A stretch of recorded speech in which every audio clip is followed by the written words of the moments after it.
I told you to get down there. I told you it would be a good evening. My goodness, what an evening it was. Arsenal 3, Real Madrid 0.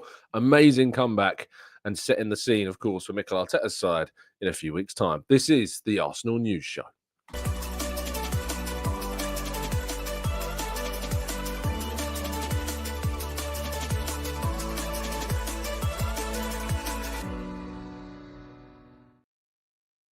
Hello and welcome to the Gooner Talk, back again with you guys and girls for another episode of what is the Arsenal News Show, joining you every single morning at 8 a.m. UK time. Thank you so much as always for joining me and making this a part of your morning routines. Really appreciate you all being here, tuning in live, and of course those listening on catch up as well. Hope you're doing good. Hope you are doing well. Thank you so much, all of you, for listening. Thank you for those joining us live in the chat box. Jimmy, NSW, Alex, Temmie, we've got Steve, we've got Nems, we've got Tom.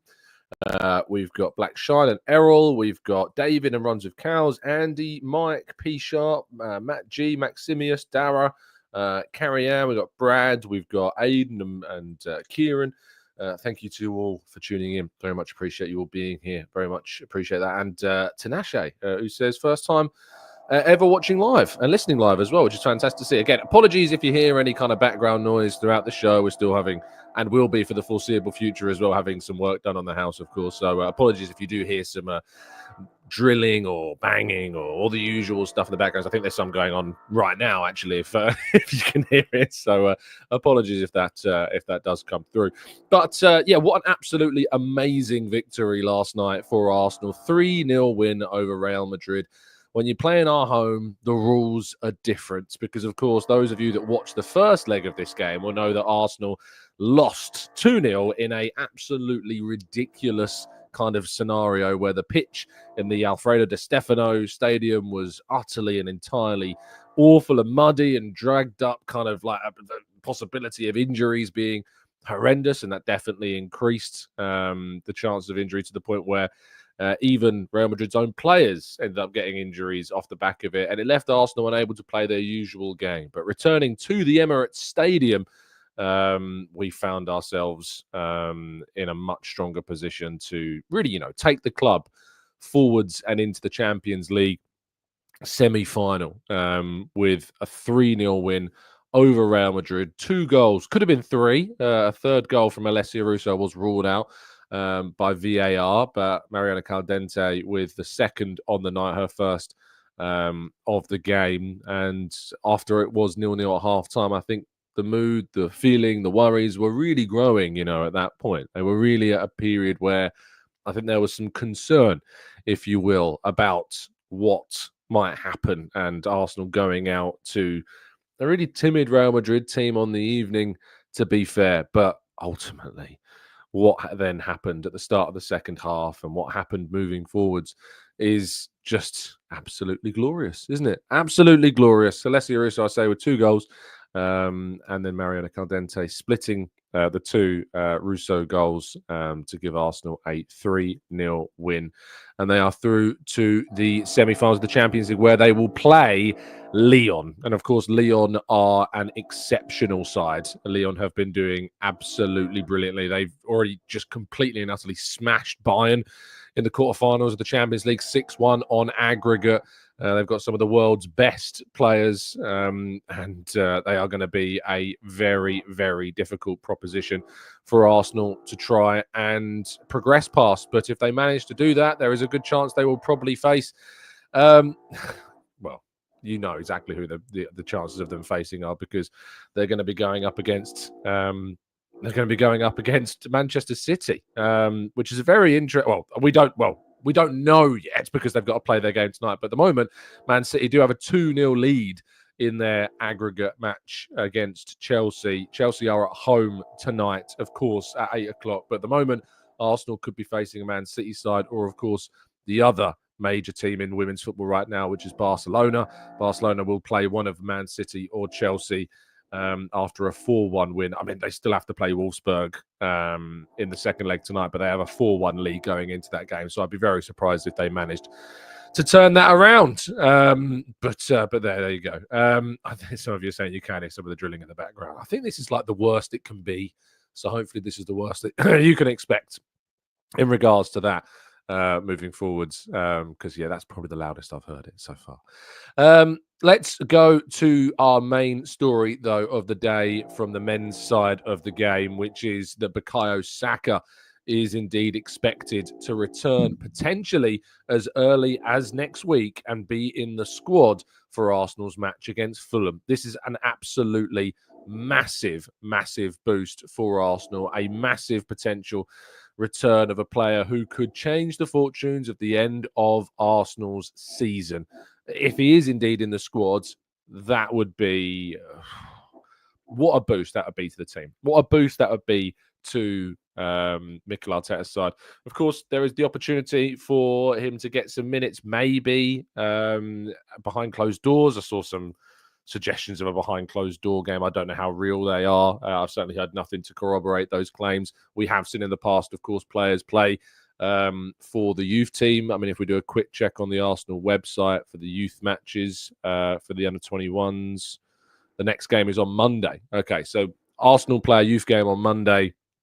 If indeed Saka was involved in that game, it'll be a pretty quick turnaround to then play against Fulham on the Tuesday. I think maybe he could play a half against Norwich in the under-21s game on Monday, and then maybe come off the bench late on in the game against Fulham on the Tuesday. But it'd be quite a quick turnaround for a player who's only just coming back. But it would, of course, be a good opportunity to see him play and to get him more minutes and get him more exposure on the field as well. But there were some claims about behind closed doors friendly. I haven't been able to confirm that. I will try and do some work around that.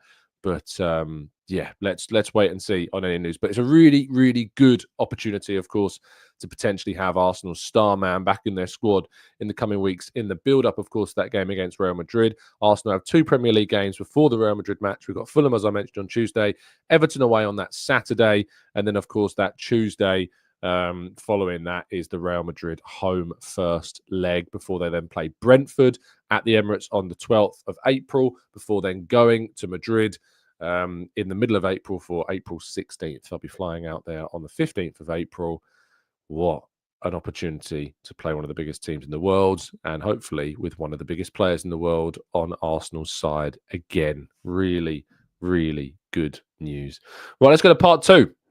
Get some of your questions and more right after this.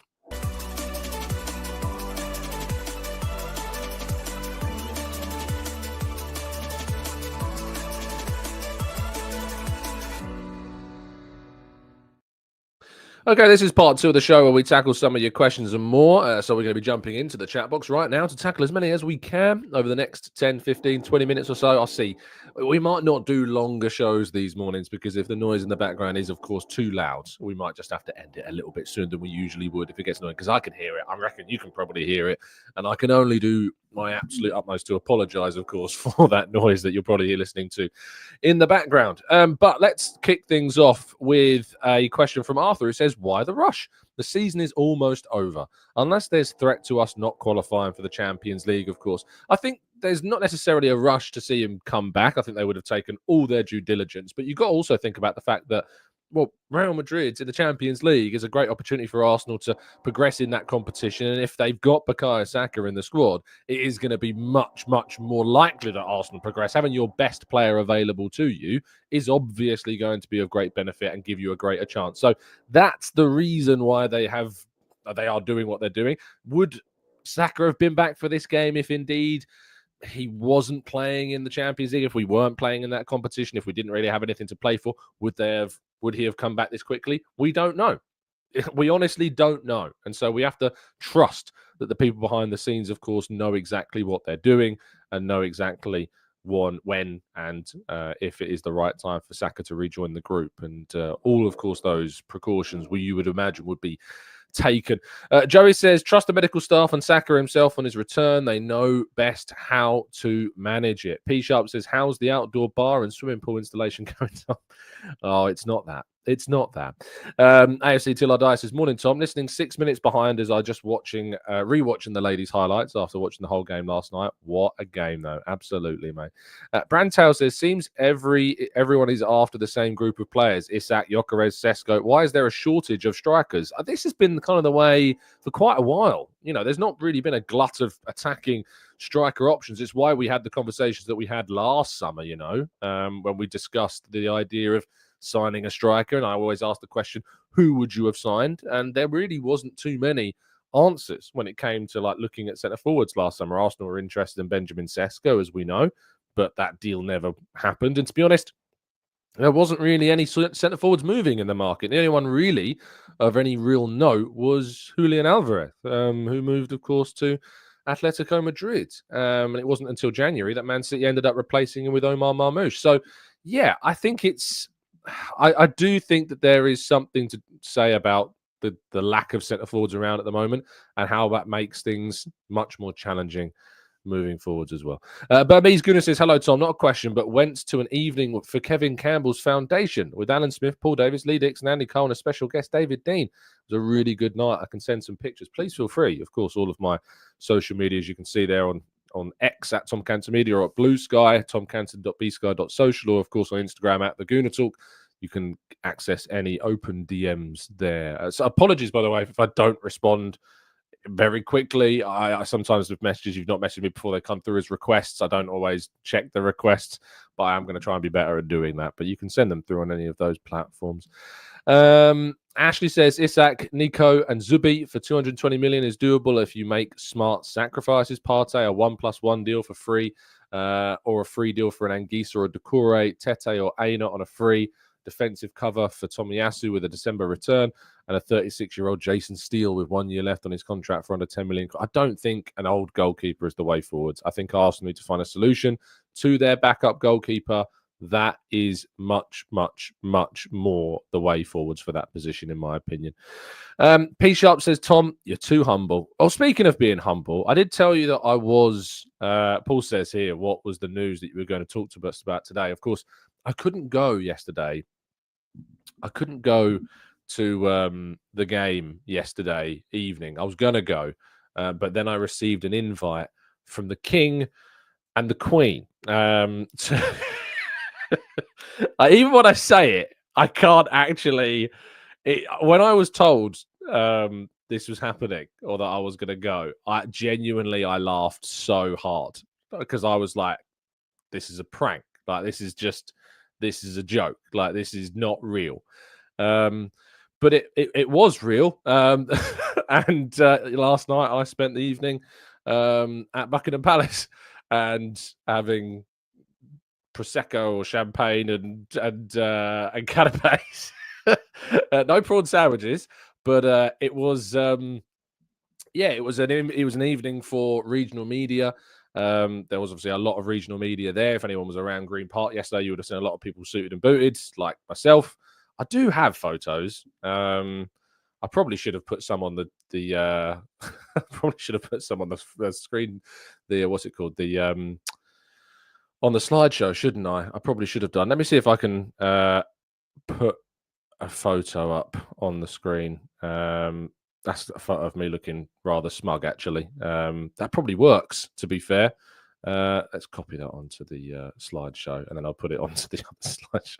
It's still so funny. It's still so weird to think that this actually happened, and I was there, because it's just not something you ever expect to happen. Some people said, a couple of my friends were saying, just make sure that you duck under one of the statues that have got that are holding a sword, because you can accidentally get yourself knighted. Didn't do that, but I was very, very well behaved indeed. But I went with one of my editors at Reach, Hush Karai, and we both had an absolutely wonderful time. Let me throw this up on the screen for you so you can see. There you go. You notice that's the other side of the gates, and then there was no photography past that point. So you can probably see just behind the left side of my head, there's a doorway there. Once you go through that doorway, your phones are basically taken off. You have to put your phone in a bag, and then you don't get it back for the rest of the night. And it was great. It was a great evening, and it was certainly an experience that I'd never thought I would experience. And if you ask any of friends of mine what my favorite food is, my favorite food is canapes. I love canapes. I don't know what it is about canapes that I absolutely enjoy. I love the miniaturized situation. I love that you can have lots of different meals in a tiny little morsel.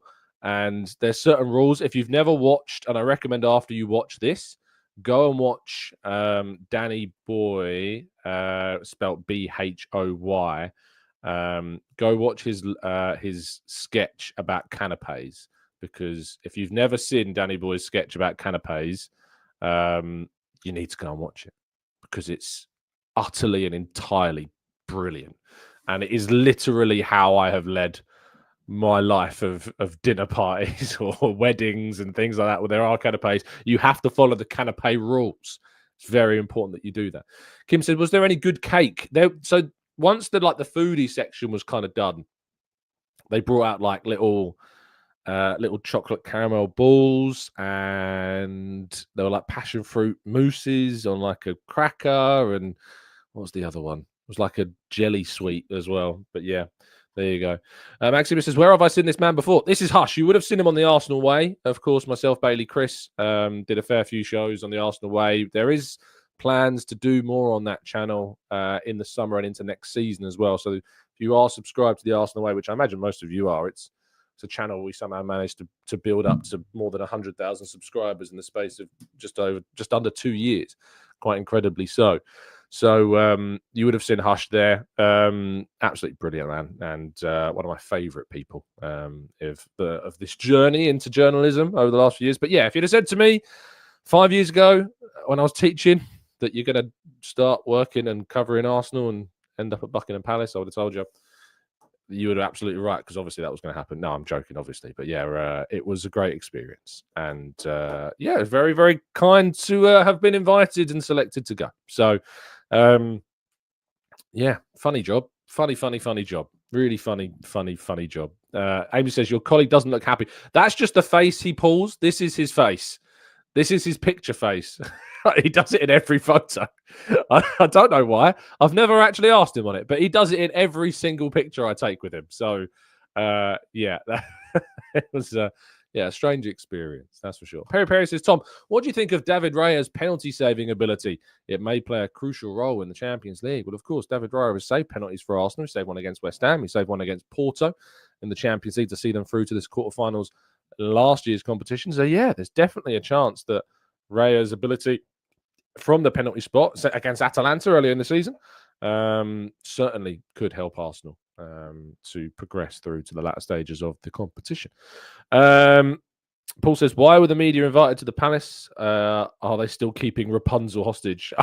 It was just a night. They obviously do these nights for loads of different reasons. Sorry, but it was an evening to celebrate the. Let me find the picture. I've got the invite. If I find the invite, which I did take a picture of, it tells me what the reason was for the night. It says, the master of the household is commanded by their majesties. Honestly, I was laughing so hard when I read this.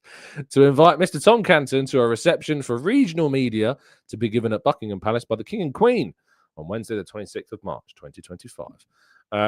So it was a reception for regional media. So there was loads of people from different media outlets, different companies, BBC, Sky, ITV, local news. And it just happened that my editor selected me to go. So I did, and it was great. And yeah, I'd do it again. Temmie says, you didn't offer Edu any chocolate cake, did you? I didn't. No chocolate cake, Dara. No, I'm afraid. Just wasn't quite that standard. You know, they need to raise their standards and bring in some chocolate cake to the Palace. That's what they need to do. Pablo says, Tom, every opportunity Arsenal fans get, they mention Isak. He's not worth that money. One injury after spending that money on him, and they'll turn on the manager again. That's just the way it goes, isn't it? It's just the fickleness of us as Arsenal fans. RK says, have Arsenal no longer a selling team to the likes of Chelsea and Man City? Well, of course, Arsenal are still going to see players leave. I think we all realise that the big clubs in this world do let their big players go. We see it with teams like City. We see it with teams like Liverpool. These teams that win trophies, win leagues, they still let big players in their team go because it just is a natural part of the process of careers of football, and that will happen. Think about Trent Alexander-Arnold leaving at the moment. Think about when they sold Coutinho. Think about of course, with Manchester City have let players go as well. Julian Alvarez last summer. Big players leave. They do move on, and that will happen as well with Arsenal at some point too. Alex says, with rumours about both, what would you do with 200 million added, but Gabriel and Saliba gone? Yeah, it's scary, isn't it, Alex? But it's not something I think we have to worry about this summer, really. I know there's been some suggestions that Saudi are interested in Gabriel, about potentially signing him on a deal for the summer.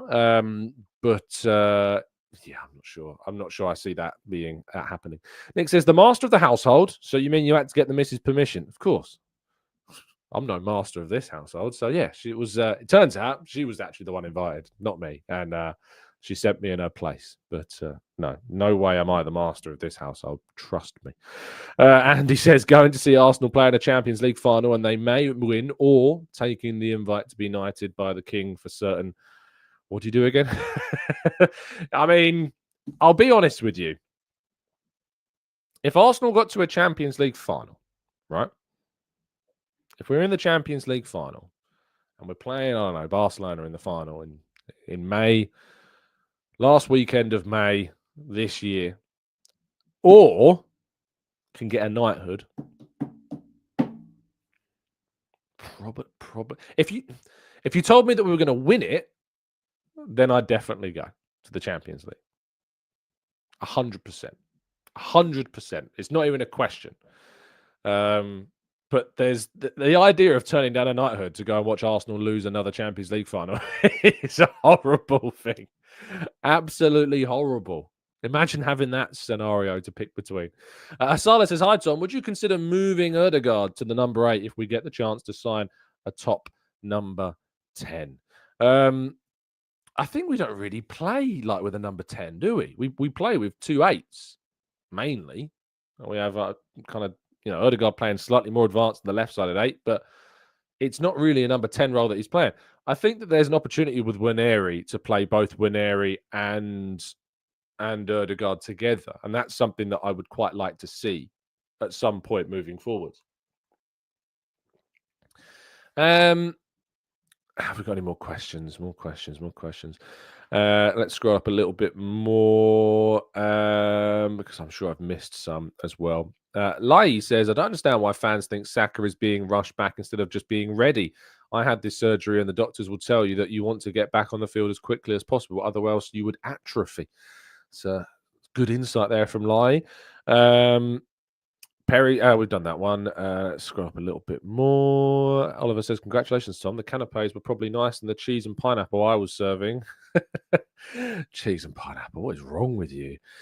Singapore Gooner says, Tom, how do you envision Arteta approaches the match against Real Madrid? Do you think he'll play with a press or more of a defensive posture? I think it will depend upon which leg we're talking about. I think the home leg, Arsenal have to win it. If we're going to go through against Real Madrid, I think we have to win the home leg. And for that reason, I think we have to be offensive minded. When we play that game, I think we have to try and press. I think we have to try and attack. I think we have to try and score 1, potentially even 2 goals if we're going to go through.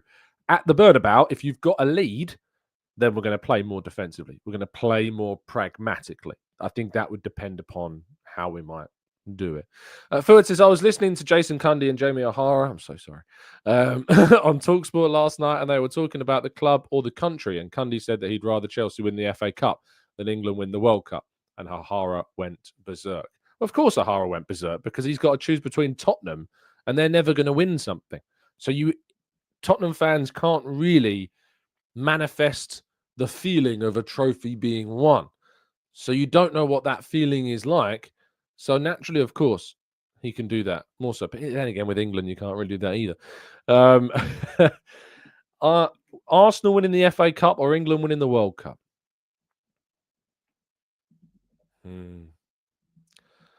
I think when it's the league and the Champions League, I'm choosing Arsenal. Certainly, I'm choosing Arsenal. If it's the FA Cup or England winning the World Cup, I'm going with England there.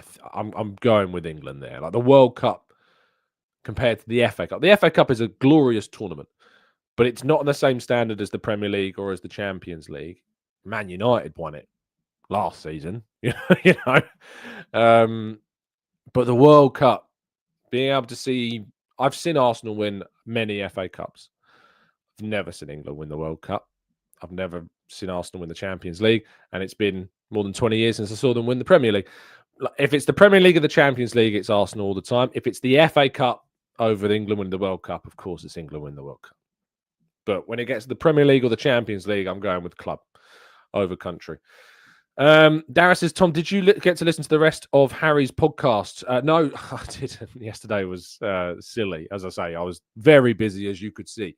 But I will endeavour today to put that on in the background while I'm working. Angie says, shout out, Tom. My 16-year-old nephew, Braden, signed his first pro contract yesterday. So proud of him. Absolutely fantastic, Ainsley. Absolutely brilliant. Where out of interest? With Arsenal? That'd be great, wouldn't it? Oh, hold on. Sneezes is back. Andy says, various reasons like injury, Saka out after the Odegaard gets on really well with Kai personally, but Martin would benefit more of anyone playing with a 9 that's more vertical and threatening. Kirill says, Tom, can Arsenal really afford with financial fair play to spend 250 million or more this summer on incoming transfers? I think they would have to bring in some funds to spend that much. You'd probably have to see somebody leave if they were going to spend that amount of money, but they did have a very healthy financial year. They did really well in broadcast revenue, really well in competition revenue, and that's set to continue. They didn't spend any money in January, so there is financial freedom in the summer to spend. But I think over 250 million, you're probably going to require some money coming in as well. I think that's going to be important. Arthur says, Tom, have you still got the link for Harry's? I probably do. I put it in the description of like yesterday's show, I think. So if you just go back on yesterday or the day before, and it'll be there. So it's not too much effort to go back and do that. Jay Varon says, how do you feel about Waneri up front? I don't have a feeling about it until I see it. I guess I got to see it first before I have a real kind of view on it, I guess. Philip says, do you like the shot monster from Frankfurt, Hugo Ekitike? He's being linked with a 70 million move. I do like him. He's definitely in the category, of centre forwards that are gradually gaining a lot more traction for consideration. I still rank the likes of Sesko and Isak and Gyökeres above him, but if Arsenal aren't able to do that, then it might be that instead we move for a Hugo Ekitike instead, who is still a very good option. Vanaju says, why are we so slow at announcing Andrea Berta? If it was a new fashion collection, it would have been announced in hours. Yeah, still nothing on that front. Maybe this week. Maybe not. Yeah, I mean, we're expecting it to happen. It's just not happened yet. I did ask the question of whether it would happen over the international break, and I was basically asking the question, like, should I be ready to put a piece out on this? And it was like, we don't know. I've heard nothing yet from a couple of sources of mine. So, there's a real feeling that it is gonna happen, and we're just now an announcement away. But it's not happened yet. So the wait goes on. Anyway, thank you so much as always for tuning in. Really appreciate your time. I hope you have an absolutely brilliant Thursday. Enjoy yourselves. You nearly made it to the end of the week. It's a weekend without Arsenal, of course, with FA Cup action on this weekend. But it is an opportunity, of course, I think, to have more rest, more recovery, and maybe the last stages of Bukayo Saka's recuperation ahead of Fulham, ahead of maybe Monday. Guess we'll wait and see. And plenty more. Have a fantastic day. Stay safe, stay well, stay happy, respectful, and as always, up the Arsenal.